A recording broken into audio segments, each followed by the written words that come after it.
Morning light leaks through half-closed blinds, soft, hesitant, almost afraid to touch the room.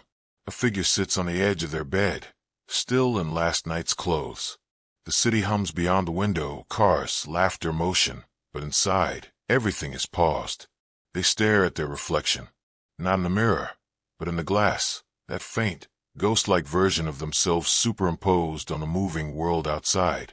Their eyes look tired, not from lack of sleep, but from pretending. And then it hits, quiet but heavy, a thought they can't unthink. I can't keep living like this.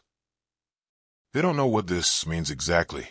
The job, the habits, the endless scrolling, the loneliness dressed as independence, but something deep inside whispers, enough. VO. Transformation doesn't begin with a plan. It begins with an ache, a restlessness that turns ordinary days into questions. You start to notice it.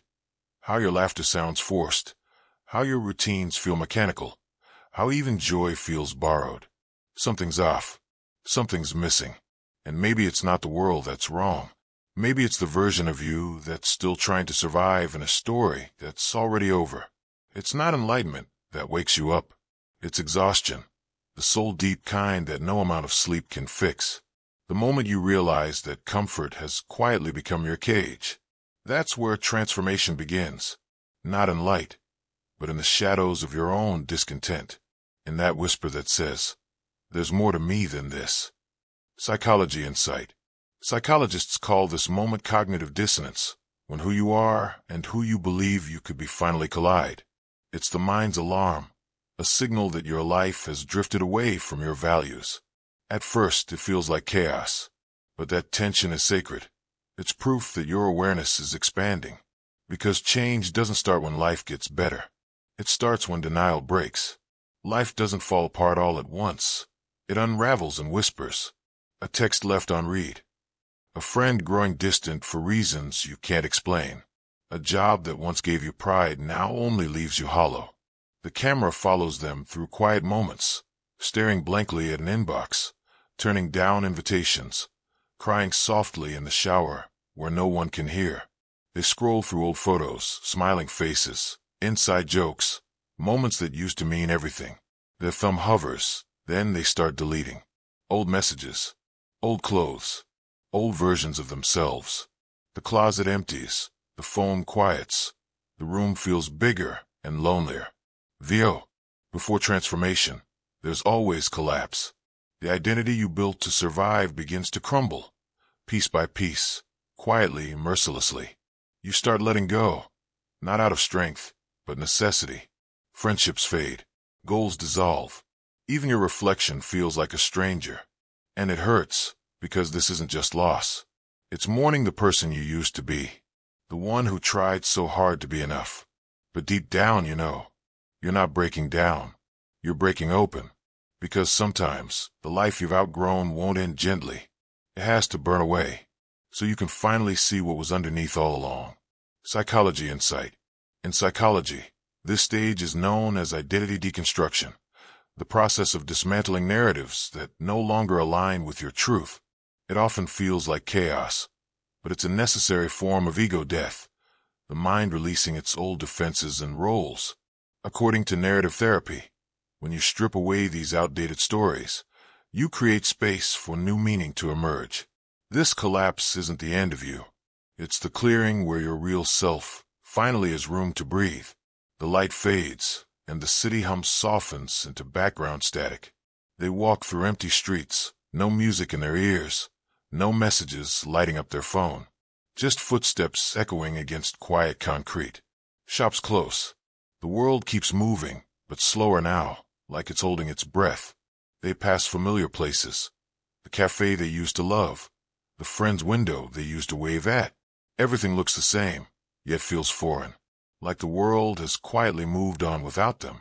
They stop under a flickering streetlight. Hands in pockets. Eyes glazed. For the first time, they realize there's nothing left to return to. No old version to run back toward. Just silence. VO. Transformation doesn't make you whole. Not at first. It makes you empty. There's this strange quiet that comes after everything falls apart. when the noise of who you were finally dies out, and all that's left is stillness. You start questioning everything. Who am I without the things I used to chase? Without the people who used to define me? Without the distractions that kept me from hearing myself think? The void is uncomfortable. It's cold, uncertain, and brutally honest. You feel invisible, not because the world stopped seeing you, but because you're not sure who you are anymore. That's why most people turn back. They crawl back to the familiar pain, because at least it's known. But the brave ones, they stay. They sit in the silence and let change them, because the void isn't punishment. It's preparation. It's the space where your next self starts breathing in the dark, before the light ever finds them. Psychology Insight.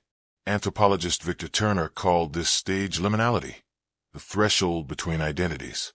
It's the psychological in-between, where the old self has dissolved, but the new self hasn't fully formed. Though deeply uncomfortable, research shows this phase is crucial for neural restructuring and emotional recalibration. Your mind is literally reorganizing itself to support a more authentic identity. The void feels like nothingness, but in truth, it's the birthplace of everything new. Close up, a face in the dark. Tears slip down silently, catching the glow of a single lamp.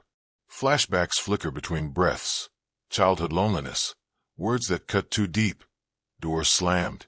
People who left without explaining why. They sit still, watching it all unfold in their mind like an old film, not to torture themselves, but to finally see it clearly. No fast-forwarding. No pretending it didn't matter. Just watching. And then, a whisper escapes their lips, small, trembling, honest. I understand now. Vio. Transformation isn't all light and healing. Sometimes, it's sitting face to face with everything that ever hurt you, and realizing you've been carrying it, not surviving it. You start to see patterns. How your fear of abandonment made you chase people who never stayed. How your need to feel worthy made you overgive until you disappeared. How your silence wasn't peace, it was protection. At first, it feels unbearable, like ripping open old wounds. But then you realize, you can't heal what you keep hiding. Every memory becomes a mirror. Every wound, teacher. And for the first time, you stop asking, why did this happen to me? And start asking, what part of me believed I deserved it? That's when something shifts. The pain doesn't vanish. It softens, because it's finally been seen. Vio softly. Growth doesn't come from escaping pain. It comes from understanding it, from holding your hurt in the light, and saying, you don't have to run anymore. Psychology Insight. Psychologist Carl Jung called this process shadow integration, confronting and embracing the hidden, rejected parts of the self. When you acknowledge your anger, shame, fear, and guilt instead of repressing them, you integrate them into your conscious identity. Neuroscience confirms that emotional processing literally rewires the brain, decreasing amygdala reactivity and increasing self-regulation. Avoidance sustains pain. Awareness transforms it. And that moment, when you can look at your past without flinching, that's when healing quietly begins. Days blur into each other. No big breakthroughs. No movie moment epiphanies. Just small, almost invisible acts of trying. Morning light spills into a room that's finally starting to look lived in again. They cook a simple meal, one plate, one fork. They eat slowly this time. They make their bed, open a window, write a few lines in a worn-out journal. No audience, no applause, just quiet and the faint sound of a life restarting. Vio. Healing isn't cinematic. It's ordinary, repetitive, almost boring. It looks like trying again after another breakdown, like cleaning the dishes you left in the sink yesterday, like saying no to chaos because peace finally feels worth protecting. There's no big moment where you suddenly feel healed. There's just a slow return, breath by breath, choice by choice. You learn to find pride in the invisible things, getting out of bed, showing up, staying kind. No one claps for these small victories, but they matter, because this is where transformation actually happens, not in grand declarations, but in the quiet, unglamorous act of continuing. Vio softly. You won't notice it at first. But one day, you look around and realize the person who couldn't get through a day without falling apart has been standing for weeks now. And you'll smile, not because it's over, but because you're finally moving forward, even in silence. Psychology Insight. Behavioral psychology calls this the power of incremental change. As James Clear describes in Atomic Habits, transformation is built through small, consistent actions that compound over time. Every quiet act, journaling, cleaning, choosing calm over chaos, rewires the brain through neuroplasticity, forming new, stable pathways of identity. Change doesn't happen overnight. It's sculpted, patiently, through repetition. And in that silence, a new self begins to take root. Steady, unseen, but undeniably real. Afternoon sunlight spills through the window, warm, unhurried. Dust floats in the air like quiet confetti. They sit at a desk, notebook open, pen resting between their fingers. The page is entitled Goals. It simply says what matters. They pause, then start to write, slowly, deliberately. Peace, truth, depth, integrity. No deadlines, no pressure, just honesty. The city hums faintly outside, but inside, there's only stillness, the sound of someone meeting themselves again. Theo, when you've lost everything false, you start discovering what's true. Transformation isn't about becoming someone new. It's about remembering the person you were, before the world told you who to be. For years, you chased approval, validation, noise, the things that made you feel valuable. Now, you crave what makes you feel real. You start choosing not what looks right, but what feels right. Not what impresses others, but what calms your soul. You learn that peace isn't laziness. Boundaries aren't selfishness. Depth isn't weakness. This is the quiet revolution, when you stop living from the outside in and begin living from the inside out. Theo, softly, you realize your life doesn't need to be louder. It just needs to be truer. And that realization, that gentle alignment between your heart and your choices, is what rebirth really looks like. Psychology Insight. In psychology, this stage mirrors self-concordance theory, the idea that genuine transformation happens when your goals and actions align with your intrinsic values. When your life reflects what you truly believe, motivation becomes natural, well-being increases, and resilience strengthens. Transformation isn't just external change, it's inner congruence. It's the moment your outer life begins to echo your inner truth. Morning light again, but softer this time, alive. They walk through a park, camera in hand, snapping photos of things they never used to notice. Sunlight on leaves, a stray cat stretching, a stranger's laughter drifting through the air. They've started painting again. Not to post it, not to prove it, just because it feels good to create without expectation. They meet new people, gentle souls, slow energy. No need to impress. Conversations flow, laughter feels lighter. And when they smile now, it's not rehearsed. It's real, born from peace, not performance. Theo, you stop trying so hard to be someone. Because for the first time you are. You're no longer performing your personality. You're simply expressing it. You don't chase approval. You attract alignment. You don't seek validation. You offer presence. You don't pretend to be calm. You've simply stopped needing chaos to feel alive. There's a steadiness now. A quiet confidence that doesn't need to be announced. You understand that identity isn't something to prove. It's something to live. Transformation doesn't give you a mask.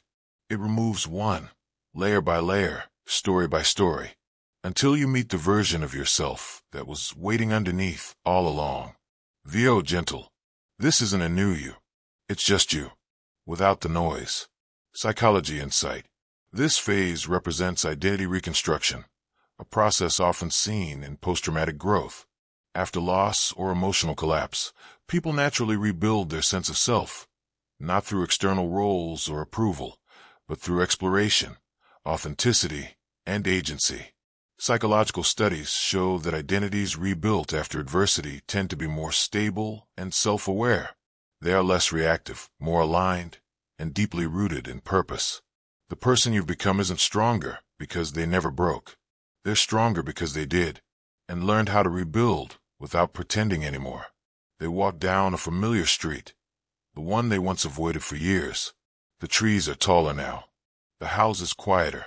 Their old-school gate still creaks the same way. They stop outside a cafe, the one where they laughed too loudly once, cried too silently another time. Through the window, everything looks smaller. Time has turned it into something gentle. They smile, not because they've forgotten, but because they finally understand. They whisper, almost to themselves, "Thank you for what you taught me." Vio. Transformation isn't about erasing the past. It's about reclaiming it. You no longer flinch at old memories. You watch them like old films, the kind that hurt once, but now feel like lessons wrapped in nostalgia. You stop needing to rewrite the story, because you've learned to read it differently. The same pain that once defined you now refines you. Every heartbreak, every mistake, every goodbye, it all starts to make sense in ways it never did before. You realize you didn't lose those chapters. They built you. And suddenly, forgiveness isn't something you give others. It's something you give yourself, for not knowing better when you didn't. Vio. Soft, reflective. Peace doesn't come from forgetting. It comes from finally understanding. Visual transition. They walk away from the old street, this time lighter. No ghosts follow. Only gratitude. Psychology insight. This phase is known as narrative integration, a key process in trauma recovery and identity formation. According to research in narrative psychology, healing occurs when individuals reframe painful experiences into coherent life stories that reflect growth rather than shame. Instead of suppressing memories, they reinterpret them, finding meaning and continuity between who they were and who they've become. This shift transforms trauma into wisdom and regret into reconciliation. The past doesn't disappear. It simply stops defining you.